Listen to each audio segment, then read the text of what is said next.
하나님 말씀 창세기 13장 14절에서 18절 말씀입니다. 롯이 아브라함을 떠난 후에 여호와께서 아브라함에게 이르시되 너는 눈을 들어 너 있는 곳에서 동서남북을 바라보라. 보이는 땅을 내가 너와 네 자손에게 주리니 영원히 이르리라. 내가 네 자손으로 땅의 티끌 같게 하리니 사람이 땅의 티끌을 능히 셀 수 있을진데 내 자손도 세리라. 너는 일어나 그 땅을 종과 횡으로 행하여 보라. 내가 그것을 네게 주리라. 이에 아브라함이 장막을 옮겨 헤브론에 있는 마므레 상수리 수풀에 이르러 거하며 거기서 여호와를 위하여 단을 쌓았더라. 아멘. 앞서 아브라함은 그 아브라함과 롯의 다툼 속에서 땅의 선택권을 롯에게 이렇게 주었죠. 그런 이후에 롯을 떠나보냅니다. 서로 떠나간 거죠.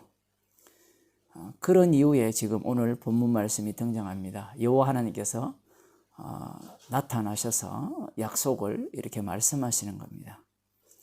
그래서 어떤 사람들은 이 본문을 보면서 아브라함이 롯에게 선택권을 양보했기 때문에 여호와 하나님께서 나타나셔서 거기에 대한 보상과 같은 위로를 해주시고 약속을 주신다, 이렇게 해석하는 사람도 있어요. 그런데 오늘 본문을 보게 되면 여호와 하나님께서 아브라함에게 하시는 이 약속 중에 특별한 것이 없습니다. 똑같은 이야기예요. 큰 민족을 이룬다는 자체가 네 자손이 그 티끌처럼 셀 수 없을 것이라는 그 말씀 속에 포함되어 있는 말씀이에요. 롯과는 아무런 상관이 없는 약속임을 말씀하시기 위해서 롯이 떠난 이후에 이 약속을 아브라함에게 하시는 겁니다. 그 약속은 아브라함에게 하신 약속이지 롯과는 관련 없습니다. 갈대아 우르에서 하란에서 그리고 처음 가나안 땅에 왔을 때 네 자손에게 이 땅을 주리라고 하나님께서 약속을 하셨죠. 물론 그때는 롯이 아브라함과 함께 있을 때였습니다. 그러나 이제 롯을 떠나보냈죠. 주님께서 강제로 떼어내 버렸습니다. 이제 아브라함만 남았죠. 그리고 현재 아브라함이 갖고 있는 소유물도 이 성질이 바뀌었습니다.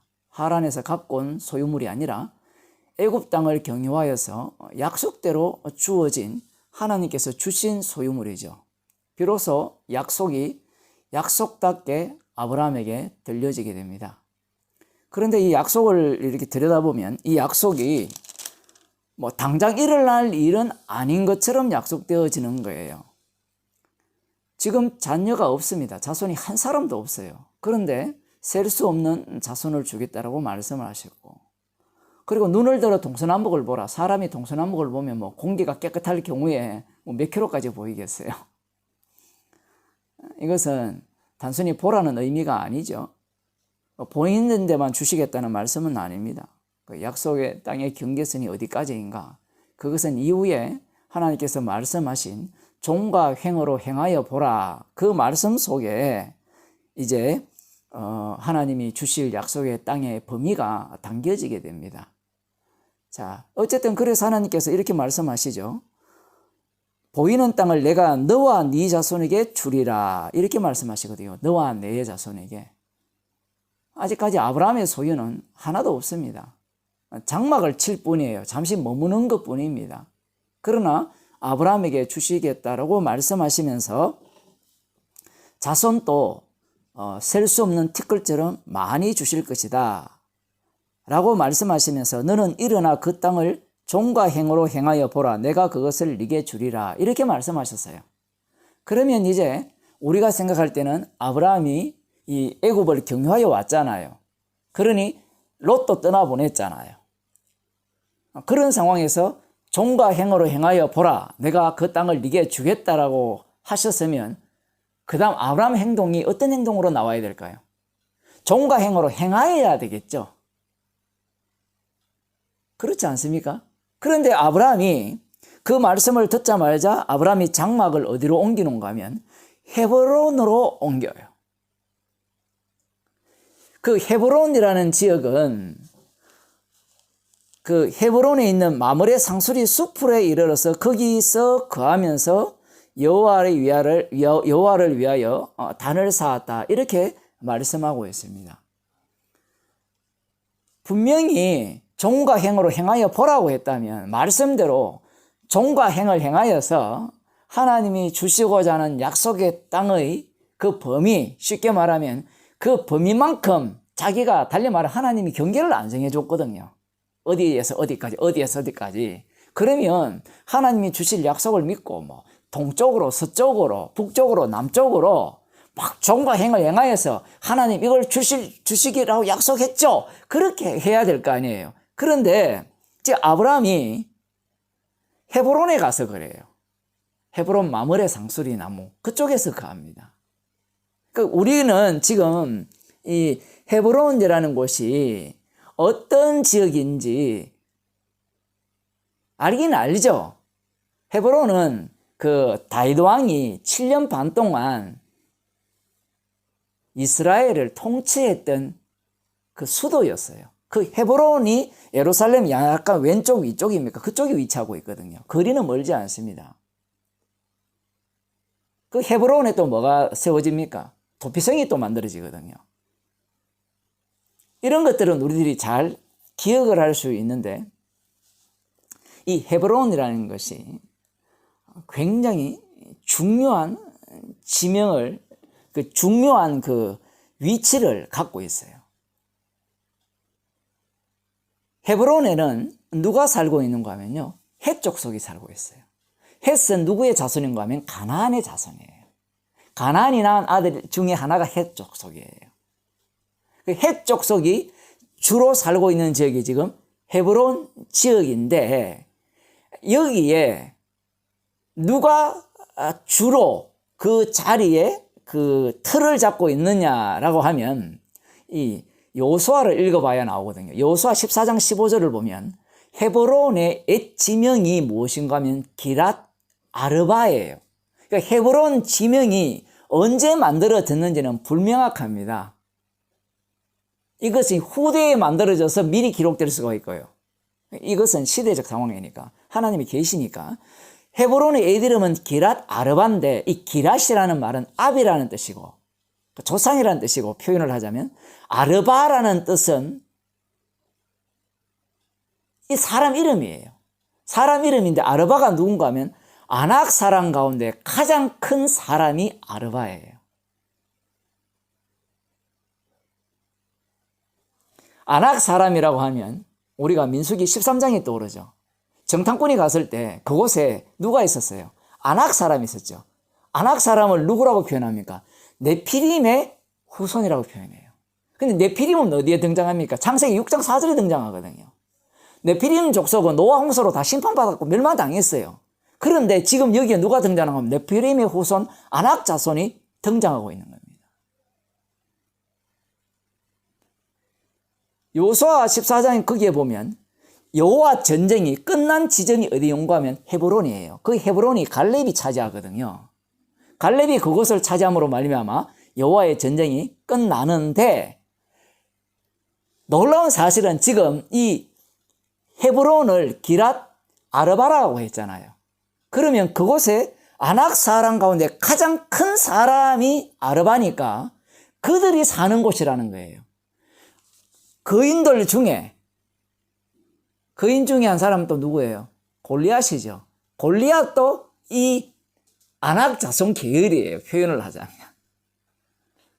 족속은 달라도. 네피림의 후손이라는 표현을 이렇게 들으면 돼요. 네피림이라는 것은 거인족들. 거인의 진격만 알죠? 그런 거인족들이에요. 과거에는 거인족들이 힘이 세니까 이 강력한 그 군사력이 되는 겁니다. 그들 자체가. 몸 자체가 무기가 되죠. 여호수아 그 11장 21절을 보면 이 가나안 땅 전 지역에 팔레스타인 전 지역에 이 아낙 사람들이 살고 있었다라고 이야기를 해요. 네피림의 후손들이. 21절을 읽어드리면 그때 여호수아가 가서 산지와 헤브론과 더빌과 아낙과 유다 온 산지와 이스라엘의 온 산지에서 아낙 사람을 멸절하고 족속들은 다 다른데 아낙 자손들이 각각 족속 속에 다 있은 거예요. 표현을 하자면 헷 족속에도 블레셋 족속에도 거인족들이 다 있는 겁니다. 표현을 하면. 그들을 일컬어서 네피림의 후손이라 이야기하죠. 그 민수기 13장에 이 가데스 바냐에서 정탐꾼들이 들어갔잖아요. 들어갔을 때 그들의 눈에 띄는 게 뭐예요? 덩치 큰 사람이 눈에 띌 거 아닙니까? 그들이 있으니까 전쟁에도 우리는 백전백패다. 우리를 죽이려고 여기로 끌어갔습니까? 애굽으로 돌아갑시다. 지도자로서 애굽으로 돌아갑시다. 이런 소리를 하는 이유가 거기에 있는 겁니다. 그래서 지금 아브라함이 종과 행으로 행하여 보라. 그렇게 여호와 하나님께서 말씀하시고 그러면 내가 그것을 네게 주겠다라고 말씀하셨거든요. 그러면 우리 같으면 말씀을 듣고 순종하여서 하란에서 떠나서 가나안 땅에 직행했듯이 그렇게 종과 행으로 행하면 참 좋을 터인데 헤브론에 가서 딱 가는 거예요. 그러면 우리가 볼 때는 아브라함이 하나님의 말씀을 듣지 않았네 이렇게 볼 수 있잖아요. 그러나 그렇지 않습니다. 방금 제가 설명드렸잖아요. 이 헤브론에 누가 사는가 하면 그 전체 가나안 지역 사람들 중에 아낙 자손들이 곳곳에 산지에 있음에도 불구하고 거기에 가장 큰 아낙 자손들이 사는 거예요. 거기에 딱 들어가는 겁니다. 거기 들어가서 몇 년 동안 사는 거면 거의 20년 동안 살아요. 그 이후에 또 그랄로 이동하거든요. 그 헤브론에 가서 살았다라는 말 자체가 어떤 의미를 담고 있느냐라고 할 때는 여호와 하나님의 약속대로 말씀대로 순종했다라는 의미를 담고 있어요. 그러면 이 순종이 온전한 순종이냐? 온전한 순종입니다. 그러나 온전한 순종인데 온전한 순종이 또 아니에요. 왜 제가 이걸 말씀드리는가 하면 사람들이 성경을 볼 때 사건으로 봐야 되는데 자꾸 역사로 봐요. 그때는 이랬고 이전에는 이랬고 이후에는 이랬고 이와 비교하면 아브라함은 여전히 종과 행으로 행하지 않았기 때문에 문제 있는 아브라함의 행위예요. 그러나 헤브론에 갔다는 자체는 아브라함 자신이 하나님으로부터 받은 약속에 대한 믿음이 확고하게 보여준 행위인 겁니다. 왜냐하면 그 한 지역에 가서 살았다는 것은 이 전체 가나안 땅을 자신에게 주시겠다는 약속을 믿었다는 의미가 돼요. 그게 하나 1차적으로 들어가 있고요. 또 하나는 종과 행을 행하여 보라는 이 말씀은 실제로 이루어집니다. 어떻게 이루어지는가 하면 아브라함의 뜻대로 안 이루어져요. 처음 어디에서 왔습니까? 저 북쪽 하란에서 떠나서 가나안으로 진입해 왔죠. 진입해 오면서 처음 어디로 갑니까? 어디로 들어와요? 세겜으로 들어오죠. 북쪽 세겜, 사마리아 세겜으로 들어와서 베델과 아이 사이에 있다가 그 다음 어디로 내려갑니까? 지도로 보면 왼쪽으로 바다 쪽으로 꺾여가서 애굽으로 내려가죠. 애굽으로 내려갔다가 다시 어디로 올라오는가 하면 베델과 아이 사이로 올라왔어요. 거기에 올라온 상태에서 지금 하나님께서 나타나셔서 롯을 떠나보내고 그 다음 어디로 가게 되는가 하면 헤브론으로 내려가요. 아래쪽으로 내려갔다가 거기서 살다가 이제 내일 볼 거지만 이 롯을 구출하기 위한 전쟁을 펼칠 때 어디까지 가는가 하면 단까지 올라가요.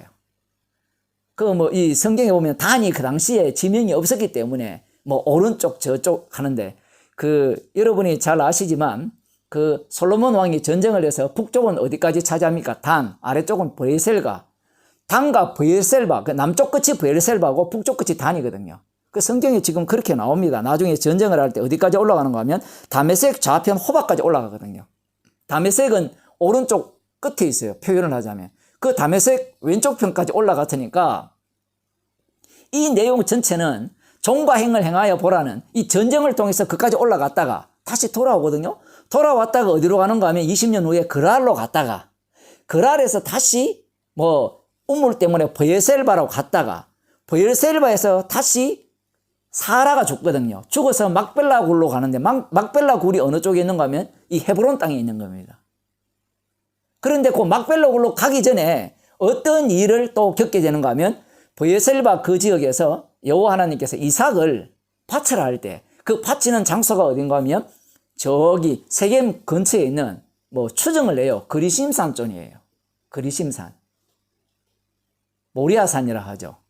그렇게도 이야기할 수 있고, 안 그러면 예루살렘 그렇게 이야기할 수 있는데, 어쨌든 이런 식으로 왔다 갔다 종과 행으로 이렇게 되어져요. 이 투트랙입니다. 투트랙. 말씀은 말씀대로 가면서 실제로 말씀대로 이루어진과 동시에 종과 행을 행하게 한과 동시에 또 아브라함은 아브라함 나름대로 말씀에 순종하는 겁니다. 그래서 사람들은 이 본문을 보면서 이런 생각을 해요. 자, 아브라함처럼 이런 믿음을 가졌으면 좋겠다. 이런 믿음을 가지면서 동시에 이렇게 전적으로 순종하는 믿음을 지속시키면 좋겠다라는 생각을 많이 가져요, 사람들이. 변함없는 신앙. 뭐라고 할까요? 굴곡이 없는 신앙. 24시간 365일 항상 주님과 동행하면서 악한 생각, 나쁜 생각하지 않고 무엇을 먹을까 마실까 입을까를 염려하지 않고 오직 그의 나라와 의를 구하면서 살아가는 그런 삶을 사람들이 원하거든요. 실제로 그런 사람들이 있어요. 그런 목사들이 있고 그런 설교를 사람들이 뜨겁게 호응을 합니다. 왜 그런가 하면 이들은 성령이 없기 때문에 악령을 받아가지고 악령의 특징은 하나님과 같이 되고자 하는 거거든요. 자기가 예수가 되고 싶은 거예요. 성도를 양자로 불렀다는 것은 맏아들을 전가하기 위함이거든요. 대신 죽으신 그 피 흘리심의 공로를 자랑케 하기 위한 양자거든요. 그런데 그들은 이런 말씀을 보면서 제대로 된 믿음을 표출했을 때, 표현했을 때 그 믿음 순간을 얼음으로 고정시켜서 영원히, 이 순간을 영원히 지속시키고 싶어 하는 겁니다. 그것을 하는 일을 성령의 일이라고 이야기를 하는 거예요. 성령은 십자가를 전가하거든요. 만일에 성령님께서 그런 일을 해버리면 십자가가 나올 수가 없죠. 왜? 말씀대로 살아가잖아요. 언제나 순종하는 사람이잖아요. 항상 기뻐하라고 이야기하니까 항상 기뻐해야 된다라고 생각해요. 자꾸. 항상 기뻐하라고 말씀하시는 것은 너희들은 항상 기뻐하지 않는다는 겁니다. 그러면 항상 기뻐하라는 말씀을 하셨다는 것은 주의 말씀이기 때문에 주께서 항상 기뻐하라는 말씀 속으로 너희를 끌어들이겠다는 겁니다. 그 속으로 휘감아 가시겠다는 거예요. 십자가를 만나게 해줘야만, 십자가 사건이 일어나야만 기쁜 상태가 발생하거든요. 그리고 죄인 만드는 겁니다. 죄인을 만드시고 십자가와 만나게 해서 기쁜 상태. 그래서 항상 기뻐하라는 말씀이 십자가 지신 분을 통해서 이루시는 겁니다. 그런데 그들은 항상 기뻐하려고 해요. 여백 없이. 여백이 없다는 말은 십자가가 들어갈 자리가 없다는 말이에요. 달리 말하면 난 죄인 되기 싫다는 겁니다. 나 죄 안 짓겠다는 거예요. 그래서 이들에게는 불의한 청지기가 주님 보시기에 옳다라는 말씀이 굉장히 불쾌한 거예요. 그건 예수 믿기 전이고 예수 믿고 난 뒤에는 불의한 청지기가 되면 안 된다는 겁니다. 십자가의 증인, 주님의 증인이 되고픈 것이 아니라 선악과를 먹은 악마가 되고 싶은 그 본심을 오늘 본문을 통해서 적용하려고 하고 자기에게 그것을 해당 상황 있게 만들려고 하는 겁니다. 그래서 말씀을 주신 것은 심판이에요. 십자가로 인하여서 지옥 갈 때는 지옥 보내기 위해서 그런 해석을 끄집어내게 하고요. 긍휼의 그릇은 이 말씀 속에서 십자가의 긍휼을 다 이루심을 바라보게 하시는 겁니다. 기도하겠습니다. 하나님 아버지,